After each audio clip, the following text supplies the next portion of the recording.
What's going on, ladies and gentlemen? Welcome back to the Fringe. There's a lot of things this government wastes money on. Let's be honest, water's also wet. We've talked about universal basic income. We've talked about how they're going to pay for such a program by taxing the equity of Canadians who own property. It seems like everything the government wants to do is based around tax.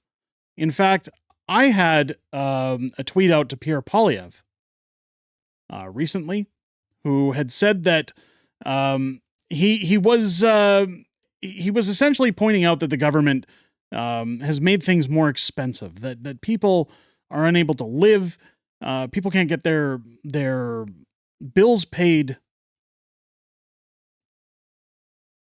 But what's funny, I'm going to actually show it to you guys here. Pierre Poilievre saying the new Fraser Institute report says taxes cost you more than food, clothing, shelter combined, as the cost of government is growing much faster than the cost of almost everything else. Solution is a smaller government that makes room for bigger citizens. Now, I don't disagree with this, but there is a problem to which I asked Pierre Poilievre on this subject. What about the spending? It seems like the government behaves like a teenager with daddy's credit card, and when the costs are discussed, it's, well, just put another tax on it, the people can pay for it. Government is overinflated, yes, but we need better discipline on spending. So I'm not saying that Pierre's wrong here. In fact, he's pointing out a very disturbing truth, that your taxes are more than all of your other expenses.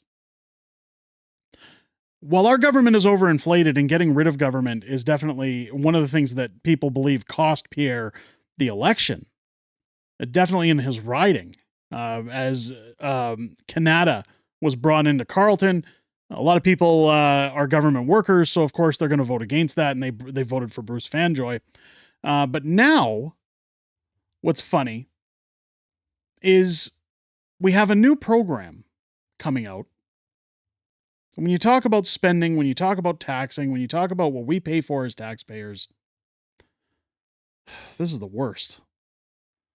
The government now is giving people who feel they are persecuted because of their sexual orientation, gender identity, a full year of income, courtesy of us. 2 million Canadians are using food banks each month, but let's ignore them. Give them non-citizens a year of free income because they like the opposite sex or can't figure out if they're a man or a woman. Now here it points out government-assisted refugee program, the UNHCR, Rainbow Railroad, and other referral organizations can identify and refer LGBTQI+ refugees to be resettled under government-assisted refugees program. It says here, refugees resettled under this program get 12 months of income and settlement support through the Resettlement Assistance Program.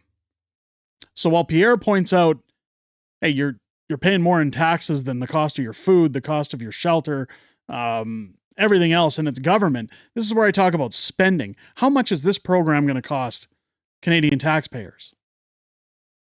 The government doesn't have this money laying around in Mark Carney's deficit spending. In fact, another tax will be introduced just to pay for this nonsense.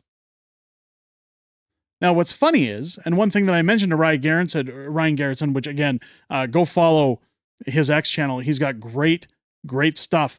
I said, I can't find anything online. Does it say a dollar figure as to what a year of income is defined as? Because I did look as much as I could. He says nothing that I can find yet either. They're hiding it for a reason. It's funny because when you head over to the site, here's what the Government of Canada website shows. Canada has a proud history of providing protection to and helping resettle those most in need. This includes those in the lesbian, gay, bisexual, tranny, queer, intersex, and additional sexuality and gender diverse community.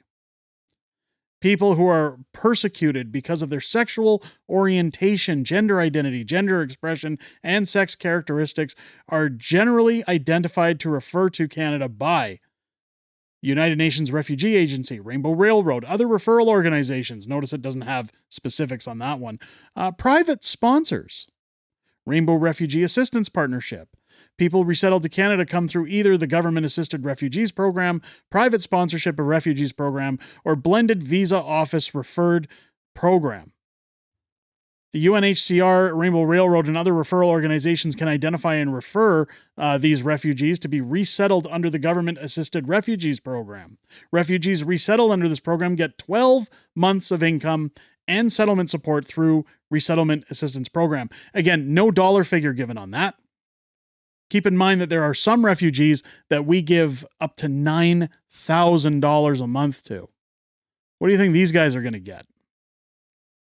Private sponsors can identify said refugees for resettlement. Refugees resettled under private sponsorship of refugees program get 12 months of income and settlement support from their private sponsor.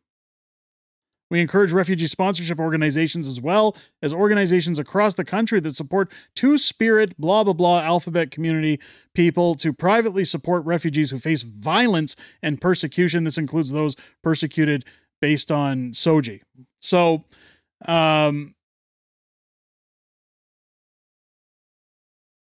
it's essentially like you could come into the country and just say you're gay.